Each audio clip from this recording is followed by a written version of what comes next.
कांदा निर्यात बंदीचा लोकसभेला जोरदार झटका लागलेला आहे।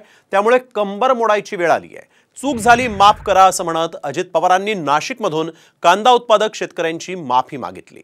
तर खुर्च्या टिकवण्यासाठी दिल्लीला जाता मग कांदा उत्पादकांची बाजू मांडायला वेळ मिळाला नाही का असा टोला जयंत पाटलांनी लगावलाय। सगळ्यांचं एकमत झालंय।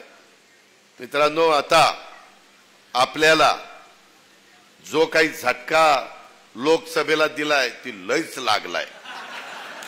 फार कंबरच मोडायची पाळी आली।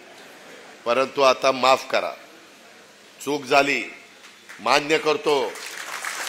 जो काम करतो तो चुकतो, जो कामच करत नाही कशाला चुकल? बिनचुकच आहे, साला काम करत नाही कशाला चुकतो?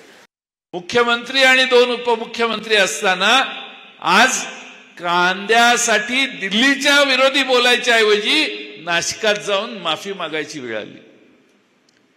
कांदा उत्पादकांची बाजू घ्यायला दिल्लीला जाऊन बोला।